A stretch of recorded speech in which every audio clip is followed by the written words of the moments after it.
नमस्कार शेतकरी बांधवांनो. शेती ज्ञानसागर या आपल्या चॅनलवर तुम्हा सगळ्यांचं मनापासून स्वागत आहे. हे चॅनल म्हणजे कसं आहे की आपल्यासारख्याच शेतकऱ्यांनी शेतकऱ्यांसाठी चालवलेलं एक व्यासपीठ आहे. इथं आपण कोणतीही अवघड भाषा किंवा मोठमोठे सिद्धांत वापरत नाही, तर जी माहिती आपल्या शेतात, आपल्या बांधावर खरंच्या खरं उपयोगी पडेल, ज्यामुळे आपलं खर्च वाचेल आणि उत्पन्न वाढेल, अशी सोप्या भाषेतली अनुभवातून आलेली माहिती आपण इथे एकमेकांना देत असतो. तर आज आपण ज्या विषयावर बोलणार आहोत ना, तो आपल्या मातीशी, आपल्या आरोग्याशी आणि हो, आपल्या खिशाशी सुद्धा थेट जोडलेला आहे. विषय आहे सेंद्रिय शेती. आता बघा, शहरातले लोक, पेपर, टीव्ही सगळीकडे एकच चर्चा असते की विषमुक्त अन्न खायला पाहिजे. आणि हे अगदी बरोबर आहे, यात काहीच वाद नाही. पण जे विषमुक्त अन्न आपण मागतो ते पिकवण्यासाठी माझ्या शेतकरी बांधवाला काय काय सहन करावं लागतं, त्याचा संघर्ष किती मोठा असतो, याची खरी किंमत तो कशी मोजतो, हे समजून घेणं खूप गरजेचं आहे. चला तर मग ह्या प्रवासाला सुरुवात करूया. सगळ्यात आधी आपण हे समजून घेऊ की सेंद्रिय शेती म्हणायला जेवढी सोपी वाटते तेवढी ती खरंच आहे का. म्हणजे बघा, ग्राहकाला जे हवंय आणि शेतकऱ्याला जे करावं लागतंय ना, यामध्ये खूप मोठी दरी आहे. ही दरी नेमकी कोणती आहे तेच आपण आता पाहणार आहोत. आता सेंद्रिय शेती किंवा विषमुक्त शेती या शब्दांमागे एक साधं सोपं वचन आहे. ते म्हणजे असं अन्न ज्यामध्ये युरिया, पोटॅश किंवा कुठल्याही कीटकनाशकांची फवारणी केलेली नाही, जे पूर्णपणे नैसर्गिक आहे. हे ऐकल्यावर कुणालाही वाटतं की वा, किती छान आहे, आपल्या मुलाबाळांच्या पोटात काही विष जाणार नाही. आणि खरं आहे, हे विचार ऐकायला आणि बोलायला खूप चांगले वाटतात. पण हेच वचन जेव्हा एखादा शेतकरी पूर्ण करायला जातो तेव्हा त्याच्यासाठी परिस्थिती एकदम पालटते. त्याच्यासाठी हा काही 1-2 महिन्यांचा खेळ नसतो. ही एक लांब, खूप लांब लढाई असते, जी त्याला अनेक वर्ष लढावी लागते. आणि ही एकटी लढाई असते, कारण सुरुवातीला त्याला कोणी मदत करत नाही, उलट लोकं नावं ठेवतात. आणि हो, सुरुवातीला ही एक महागडी लढाईसुद्धा ठरते. का? कारण उत्पादन कमी होतं आणि खर्च मात्र वाढत जातो. हे वास्तव समजून घेणं सगळ्यात महत्वाचं आहे. आता आपण त्या गोष्टीकडे वळूया जी या सेंद्रिय शेतीचा पाया आहे, तिचा आत्मा आहे. आणि ती म्हणजे आपली काळी आई, आपली जमीन, आपली माती. कारण शेवटी सगळा खेळ हा मातीचाच आहे. जोपर्यंत आपण मातीला समजून घेत नाही तोपर्यंत सेंद्रिय शेती यशस्वी होऊच शकत नाही.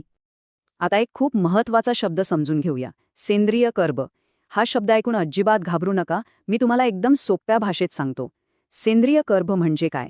तर आपल्या जमिनीचा जीव.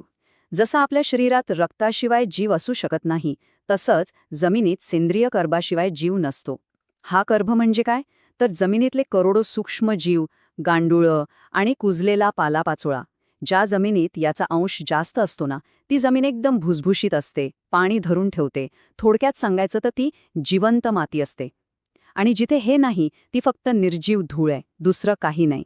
पण झालंय काय की आपल्या रासायनिक खतांच्या आणि औषधांच्या सततच्या वापरामुळे आपण आपल्या जमिनीचा हा जीवच मारून टाकला आहे. आणि या मेलेल्या जमिनीला पुन्हा जिवंत करायला किती वेळ लागतो माहितीये? तब्बल 3 ते 5 वर्ष. विचार करा, 3 ते 5 वर्ष शेतकऱ्याला धीर धरावा लागतो. या काळात उत्पन्न कमी मिळतं, पण जमिनीवरचा खर्च चालूच राहतो. ही शेतकऱ्याच्या संयमाची, त्याच्या धैर्याची खरी परीक्षा असते.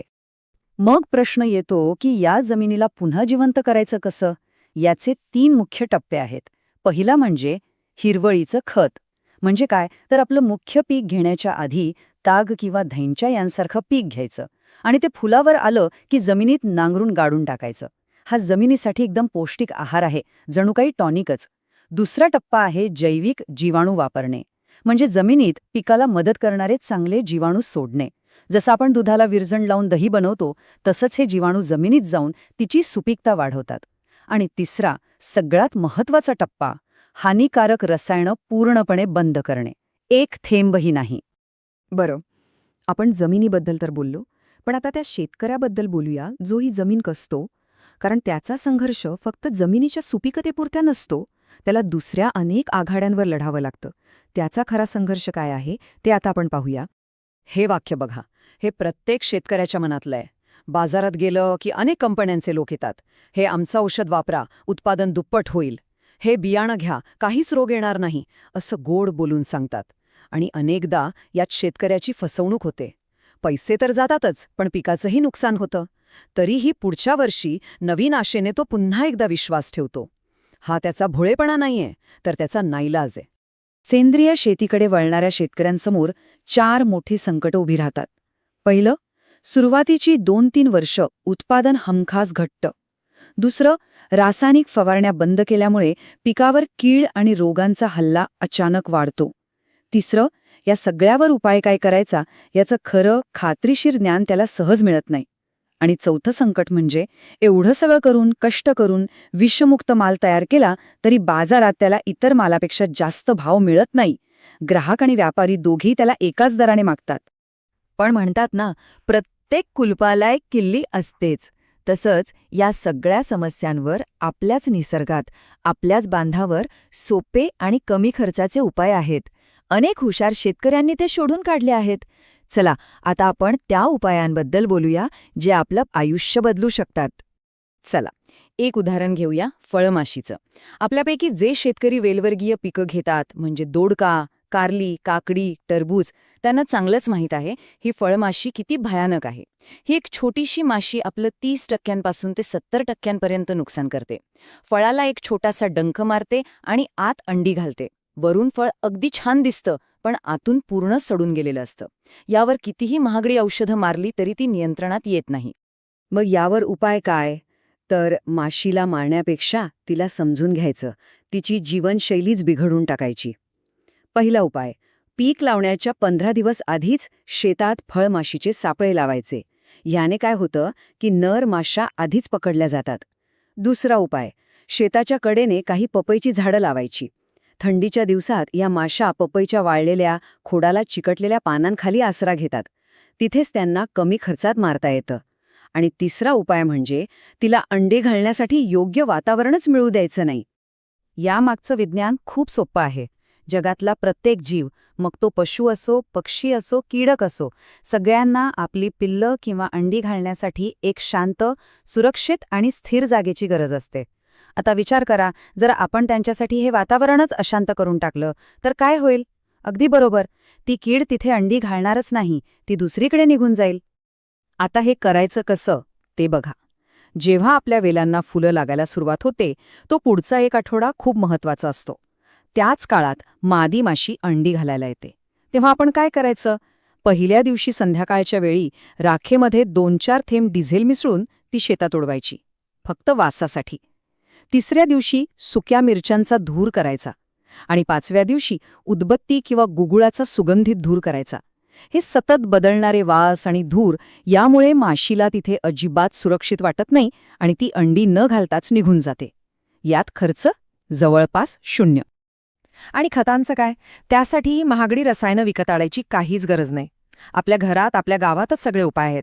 समजा पिकाला लोह हवंय, तर वेल्डिंगच्या दुकानातून लोखंडाचा बारीक किस मिळतो, तो आणून आंबट ताकात टाकायचा आणि ते पाणी पिकाला द्यायचं. तांब्याची कमतरता आहे, मग तांब्याचा एखादा तुकडा किंवा तार ताकात आठवडाभर ठेवायची आणि ते पाणी वापरायचं.